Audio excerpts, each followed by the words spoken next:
maxkamadda caalamiga ee garsoorka ee loo soo gaabiyo ICJ ayaa kadib codsi saacadihii ugu dambeeyey ka yimid dalka Kenya darteed muddo 2 bilood ah dib u dhigtay dhagaysigii dacwada dhulbadeedka ee ay isku haysteen Soomaaliya iyo Kenya. dhagaysigaasi oo dhici lahaa toddobaadkan waxaa haatan maxkamaddu ay qaadi doontaa 4 ilaa 8 bisha November ee soo socota. safiirka Soomaaliya ee Midowga Yurub Dr. Cali Siciid Fiqi oo ka mid ahaa mas'uuliyiinta Soomaalida ee gacanta ku hayay kiiskan ayaa iiga warramay waxa ay maxkamaddu ku sababaysay dib u dhigista. maxkamadda badanaa aalaaba waxay maaragtay tixgelisaa codsiga labada dawladood. waxay qiyaastii aniga ila tahay in maaragtay isku dayday in codsiga Kenyana ay tixgeliso Kenyana ay tixgeliso marka waxay timid meel macquul ah oo maaragtay 2 bilood gudahood in keeskan maaragtay lagu dhageysto muddo ku filan ee Kenya haysato ay isu diyaariso ay ku imaan karto ayaa la siiyay. dib u dhigista ka horna dawladda Soomaaliya waxay aad uga xumaatay codsiga ka yimid Kenya waxayna diiday in dhageysiga dib loo dhigo. waxaan isku dayay inaan la xiriiro mas'uuliyiinta dawladda Kenya si aan wax uga weydiiyo mowqifkooda ku saabsan keeskan. hase yeeshee ilaa haatan iima suurtagelin inaan saraakiishaasi helo. qaar kalena waxaan ku qancin waayey inay waraysi bixiyaan.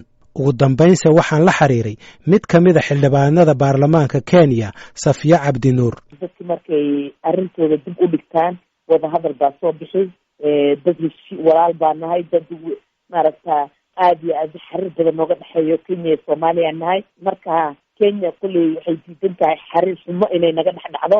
marka sida awgeed codsiga codsatay waxaan u maleynayaa waa wadan dimuqraasiya aad u badan. waa wadan maaragta kobcay oo koray. marka wuxuu rabaa inay maaragta wanaag iyo ficno waxooda lagu dhamaysto. marka aniga waan taageerayaa dib u dhigashada keeska aad baan u taageerayaa. waayo wax kastaba inaan emotion gelino oo maaragta sidaas aan waxyaalo badan nooga xumaadaan ma fiicno. haddaba aynu dib ugu laabanno taariikhda dhow ee murankan iyo sida aynu ku soo gaarnay marxaladda aynu haatan marayno. bishii Maarso 1996 Kenya waxay qaramada midoobay u gudbisay khariirad muujinaysa xuduudeeda aagga dhaqaalaha ee badda. bishii Juun 2005 Kenya waxay mar kale go'aan madaxweyne ku xaqiijisay xuduudeeda badda iyadoo xilligaasi xariiqa badda ka dhigtay meesha ay xilligan ku doodayso inuu marayo. waxay sidoo kale ku xaqiijisay mar labaad aaggeeda dhaqaalaha ee badda. bishii Oktoobar 2008 ergeygii xilligaasi qaramada midoobay Axmed Walad Cabdalla ayaa gacan ku siiyey Soomaaliya diyaarinta xogta ay Soomaalidu u baahan tahay si ay iyaduna dhinaceeda xogta ugu gudbiso qaramada midoobay ka hor xilliga kama dambayta ee loo qabtay oo ahaa 13 May 2009. bishii Abriil 2009 Soomaaliya iyo Kenya waxay kala saxiixdeen is-afgarad ama MOU. bishii Juun 2009 Kenya waxay heshiiska MOU-da uga diiwaangelisay qaramada midoobay inuu yahay heshiis caalami ah. bishii Agost 2009 baarlamaanka Soomaaliya ayaa diiday is-afgaradka ay kala saxiixdeen Kenya iyo Soomaaliya. Cabdiraxmaan Xaaji Aadan Ibi waxa uu xilligaasi ahaa wasiirkii kalluumaysiga iyo khayraadka badda ee dawladdii ku meel gaarka ahayd. waxaana uu ka mid ahaa wasiirada gacanta ku hayay diyaarinta xogta xuduudda Soomaaliya ee dhinaca badda. nimanka farbisaanka waxa ku qoran hadda waa akhrisay ummadda ku akhri karto taqaano wax tabi karto waa akhrisay waxa ku qoran in dawladda walbaba ay mataqaana barnaamijkeeda continental service-ka ay raadsato ay waxeeda mataqaana iyadu ay ka doonato ulkaas iyo mataqaana United Nations kadibna maba la hadlinba. waxa uu soo baxay markay iyada ay warqad gooni ay qoratay markaas baraaruga yimida qoranayo way saas macquul ma aha wax soconayna ma aha. annagana waxaan qoranay markaas warqadda aad aragtay oo aniga aan ber ku saarey lafteeda oo Prime Minister Cumar Cabdirashiid uu ku qoran yahay magaciisa oo aan u dirnay mataqaana Secretary General mataqaana United Nations Ban Ki-moon aan leenahay annagu reservations aan ka qabnaa waxyaabaha ay dawladda Kenya ku raadsanayso arrimaha delimitationska mataqaana badda. markaa dawladda jirtay iyo dawladda kale dawladda Xasan Sheekh Maxamed Mursi madaxweynaha waaba ka sii wanaajiyay wuxuu yiri absolutely annagu ban laga hadli karo arrimaha xeebaha Soomaaliyeed xariijin la sameeyo iyo mataqaana xuduud la sameeyo madaliyadeenna nabad waxa laga hadlaa continental service oo sababta badda ee dawladda leedahay laga hadlay ayada markii ay u gudtay mataqaana xariijinta iyo xuduudeynta iyo arrimaha badda iyo dhinaca aad markii aadan waxa markii loo qoray United Nations la leeyahay annagu waxaan rabnaa in aan wax annaga sida ay UNCLOS caadiga loo marayay procedureskii la marayay inaan marno. dacwaddan waxaa xaraysay dowladda Soomaaliya 28 bishii August 2014 kadib markii wadahadaladii labada dhinac u dhaxeeyay ay guuldarraysteen. Kenya waxay iyadu aaminsan tahay inaan wadahadalada lagu guuldarraysan, waxayna si joogto ah ugu ololeynaysaa in kiiska laga saaro maxkamadda ICJ, labada dowladoodna ay ka wada hadlaan. doodda Soomaaliya ee xuduudeeda waxaa rasmi ahaan loogu gudbiyey maxkamadda ICJ 13 bishii Juulaay 2015. Kenya ayaa markaasi kadib diidmo ka keentay in maxkamaddu ay dacwaddan qaadi karto, waxayna diidmadeeda rasmi ahaan u gudbisay 7 bishii Oktoobar 2015. bishii Febraayo 2017 maxkamaddu waxay laashay diidmadii Kenya ee ahayd inaysan maxkamaddu awood u lahayn qaadista dacwaddan. xilligaasi kadibna maxkamaddu waxay muddaysay dhagaysiga oo ay ka dhigtay inta u dhaxaysa 9 ilaa 13 Sebteembar 2019. haddaba waa maxay mowqifka labada dowladood marka ay noqoto xuduudda dhulbadeedkooda? dhulbadeedka lagu muransan yahay ayaa lagu sheegay inuu dhan yahay 100,000 oo kiiloomitir oo isku wareeg ah oo ku yaala badweynta Hindiya, lana aaminsan yahay inay ku jiraan khayraad badan oo shidaal ah. Soomaaliya mowqifkeedu waa in xuduudda badda ee labada dal u dhaxaysa ay ku salaysnaato xagal toosan oo waafaqsan xuduudda dhulka iyadoo la raacayo mabda'a equidistance principle, mabda'aasi oo ay aqoonsan tahay hay-adda badda ee qaramada midoobay iyo dowladaha caalamkuba. wadamo badanna ay ku xalliyeen muranka u dhaxeeya. safiirka Soomaaliya ee Midowga Yurub Dr. Cali Siciid Fiqi ayaa ka warramaya mowqifka dowladda Soomaaliya.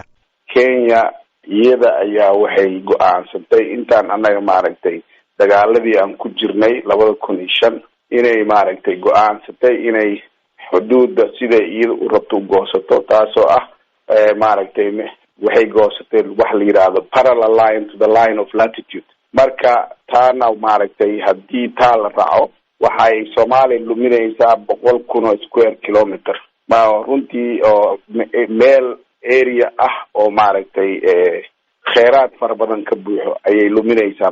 marka anaga waxaan leenahay hala raaco sida adduunyada ay isku raacday oo la ogyahay xuduudaha loo jaro labada wadan oo deris ah kaasoo ah equidistance principle. Kenya iyadu waxay ku doodaysaa in xuduudeedu halka ay marto ay ka duwan tahay sida ay sheegayso Soomaaliya. waatan wasiirka arrimaha dibadda ee Kenya Monica Juma oo warbaahinta la hadlaysay bishii June ee sanadkan. The most important thing is to stay within the confines of the rule of law and the international customary practice. There is an understanding throughout the African continent that we would retain the colonial boundaries as one, and there's a rationale for that. waxa ugu muhiimsan ayaa ah in lagu jiro xeyndaabka sharciga iyo xeerarka caalamiga ah. waxaa jira isfaham dhammaan qaaradda Afrika inaan ku dhaqanno xuduudihii gumaystaha, sabab ayayna taasi leedahay. sidaas daraadeed waxaan filaynaa in xubin kasta oo ka mid ah Midowga Afrika uu mabda'an u hoggaansamo. waa tallaabada ugu horreysa ee lagu soo celin karo xasiloonida iyo daris wanaagga dhammaan qaaradda. Monica Juma waxay kaloo ku dooday in Kenya ay Soomaaliya ku wargelisay damaceeda xilliyo kala duwan. It is important to note that on 3 occasions, in 1979, in 2005, in 2009, waxaa muhiima in hoosta laga xariiqo in 3 jeer oo kala ah 1979, 2005 iyo 2009 Kenya inay ku wargelisay Soomaaliya xuduudeeda badda sida uu yahay oo ah loolka 139.43.2 koonfur. waxaanan ku sheegnay 3 ogeysiis oo ka soo baxay madaxweynaha. Kenya waxay sidoo kale ku sheegtay qoraaladeeda inay wax badan u qabatay Soomaaliya haddii ay noqoto ciidamo ay u soo dirto, qaxootiga oo ay martigeliso iyo la dagaalanka ururka Al-Shabaab. Soomaaliyase waxay ku adkaysatay in kiiskan lagu qaado maxkamadda caalamiga ah ee garsoorka ICJ. Professor Afyar Cabdi Cilmi waxa uu wax ka dhigaa jaamacadda Qatar, waxana uu daraasad ku sameeyay amniga badaha. waxaan wax ka weydiiyey sababta ay Kenya ugu adkaysanayso in kiiskan lagu xalliyo xaal mastuur. Kenya mar walba cabsi waxay qabtay sida xuduudku uu u samaysmaayo marka international law la isticmaalo in uu ayaga ku jiifo oo uu dhib ku yahay. marka taana aniga waxaan ka soo qaadanaya waraaqaha ay u dirayeen qaramada midoobay gaar ahaan CLCS si cad ugu leeyihiin annaga keiska yaga yaan caadi loo fiirina si gaar ah loo eego marka taa markaad fiiriso iyo dhaqanka hadda ay soomaalida ay siyaasiyiinteeda ay ku dhimayaan iyo dhaqanka guud markaad fiiriso waxaa ii muuqata aniga in xoogaha kenyaanku ay dareensan yihiin in aysan kiiskooda uusan xoog lahayn dabcan wuxu waa maxkamado go-aanku meeshuu rabo u dhici karaa laakiin saasaa laga fahmi karaa yani dhaqanka meesha yaalla waxaan rabay haarun markaad dib u raacdo soomaaliya xilligii dawladdii militarigu jirtay wixii caalamka markaas ka dhacaya ayaga iyo Kenya waa ay iska agdhadhawaayeen xagga capacity-ga iyo xagga xataa maaragtay inkastoo kenyaanku mararka qaar ay hadda waxaan EEZ-ka hela isticmaalada ayagaa keenay la yidhaahdo haddana fikirka ayagaa keenay haddana saasay tahay waa la iska agdhadhawaa tababarada marka jaamacadaha maritime expertska tababara annagana dad baan u dirsan jirnay ayaguna dad baynu u dirsan jireen waan aad baan iskaga agdhadhaweyn laakiin annaga waxaan hawada ka maqannahay muddo dheer muddadaas dheera marka waxay keentay inaan khibraddii intii jirtayna aan weyno in cusubna ayna noo soo bixin waxaan rabaa keliya inaan hadda kuugu daro TLCS-ta markii ay kenyaanku u gudbinayeen keiskooda waxay codsadeen in keiskooda la dedejiyo waxayna ku sababeeyeen khubarada ay haystaan inay ama ka duqoobi karaan ama ka dhiman karaan oo ay waayi karaan sidaa daraaddeed khubaradaas darteed keiskooda in la dedejiyo warqad saasay ugu qorayaan yani annaga runtii waxaynu hadda sidii la rabay ma aha waana dee la garan karaayo guud ahaan stateki iyo state buildingkiya meel hoose oo bilow ah jooga brofesor cabdi ismaaciil samater waxa uu juqraafiga ka dhigaa jaamacadda minnesota waxa uu ku doodayaa in qaabka shuruucda caalamiga ee badaha ee xilligan u yaala dunida ay saacidayso Soomaaliya markaan arrintaa eegeen si wanaagsan u darsay waxa ii muuqatay in dooda dadka dawladda Soomaalida ee markii Xasan Sheekhan ahaato ama tan Maxamed Farmaajo ha noqotee inay fahmeen inay ku joogaan xaqii sharciga adduunka dawladda Kenya waxa weeyaan waxay og tahay haday mesela marka iyadu eegtayba xataa khariidada u dhaxaysa xalanka u dhaxeeya Tanzania iyo Kenya wuxuu u dadban yahay siday ta Soomaalida waxay doonaysaa in loo dadbo xadka Kenya iyo Soomaaliya badda u dhaxeeya ta Mozambique waa sidaas leeg ta South Africa waa sidaas leeg ta Morocco iyo Mauritania waa sidaas leeg Europe hadda faacidna waa sidaas leeg marka dawladda Kenya waxay fahamtay in gorgortan haddii la kalo dawladaha Soomaalida ay fayihiin maqaar saar intooda badan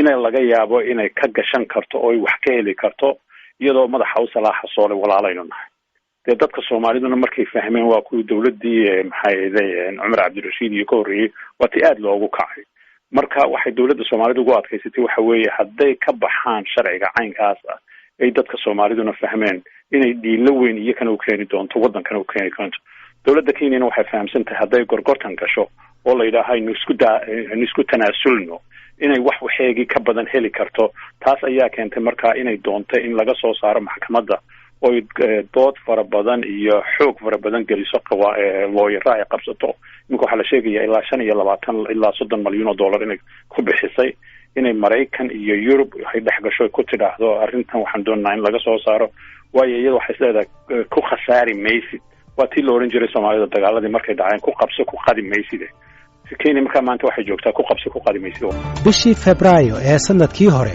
xiriirka labada wadan ee Soomaaliya iyo Kenya si weyn ayuu hoos ugu dhacay waxay ka dambeysay markii Soomaaliya ay shir ku saabsan shidaalka ku qabatay magaalada London kadibna ay Kenya ku eedeysay Soomaaliya inay xaraashtay shidaalka dhulkeeda Soomaaliya waa ay beenisay taas waxayna sheegtay inaysan qorshaha ugu jirin xaraashka shidaalka ee dhulka la isku hayo tan iyo inta maxkamadda ICJ ay go'aan ka gaarayso Kenya waxay xilligaas u yeeratay safiirkeedii Muqdisho waxayna safiirka Soomaaliya ee Nairobi ku amartay inuu ku laabto Muqdisho wada tashin oo la soo sameeyo dawladda Soomaaliya haddaba dhinac kastaba go'aanku ha u dhacee sidee ayaa dacwadani ay u saameyn doontaa xiriirka labada wadan ee Soomaaliya iyo Kenya xildhibaan Safiya Cabdinuur oo ka tirsan baarlamaanka Kenya iyadu waxay ku tilmaantay xiriirka xumaada ee labada wadan nasiib darro horta waa nasiib darro ayaan darro weeyaan waxaan haysato waayo Soomaaliya Kenya aad bay u istaagtay dhibaato fara badan ay Soomaaliya soo martay hooyo iyo aabe u noqotay bulshada Soomaaliyeed iyo ummadda Soomaaliyeed waddanka Kenya marka horta inay xiriirkaa la kharibo oo lagu tunto horta waa nasiib darro. Anaka haddaan nahay ummadda Soomaaliyeed oo Kenyaanka ah waxaan rajeynayna oon ku faraxsannaha wakti kastaba dadka walaalaheena in xiriir wanaagsan uu naga dhaxeeyo wakti kastaba iyo mar kastaba. laakiin intan dambe hadda xiriirka xumaanayo aniga haddaan ahay gabadha Soomaaliyeed oo codka kusoo gashay doorashada codka kusoo gashay waxaan rajeynayaa oo ilaahayna ka baryayaa horta inuu xiriirkeena fiicnaa noo soo noqdo. waxaan ka rajeynaynaa inaan ku dadaalno wanaag inuu noo soo noqdo. laakiin waxay noqotay Kenya waxay aragtaa inay aada u dadaashay, wax badan samaysay, ummadda Soomaaliyeed wax badan usoo qabatay, mise ha noqdaan markay soo qaxeen, mise ha noqdaan inta hadda kuleh meel kastoo Kenya la degan yahay bulshada kuleh maaragta raasamaal fara badan jirteen waa ummadda Soomaaliyeed weeyaan. marka inaan hadda col kicino mise dhibaato kicino mise xiriirkeena qaribno aada iyo aad bay nasiib darro u noqonaysaa. Dr. Cali Siciid Fiqi, safiirka Soomaaliya ee Midowga Yurub, waxa uu leeyahay sida uu noqonayo xiriirka Soomaaliya iyo Kenya waxa uu ku xiran yahay Kenya lafteeda, waxaana uu ka cabsi qabaa inaysan Kenya u hoggaansami doonin go'aanka maxkamadda. Kenya way caddaysatay inaysan u hoggaansamaynin go'aanka wax ka soo baxay meesha, marka taa hadda muran kama jiro. marar badan ayay sheegtay oo maaragtay ama joornaaladooda ay soo qoreen ama madaxdooda ay ku wada hadleen, marka taa way caddahay inaysan maaragtay u hoggaansamaynin. siduu noqonaa xiriirka Soomaaliya Kenya xukunka uu u dambeeya kadib? taa wuxuu ku xirnaanayaa Kenya, ku xirnaanayaa Soomaaliya. hadda daandaansi weligeed ma sameynin, diyaarna wuu ahaa inay daandaansi samayso, laakiin ma ogolaanayso in maaragtay dhulkeedii la iska qaato. go'aanka kama dambaysta ah ee maxkamadda ICJ oo aan raaxfaan laga qaadan karin ayaa la filayaa inuu soo bixi doono 4 ilaa 6 bilood kadib dhagaysiga dacwadda.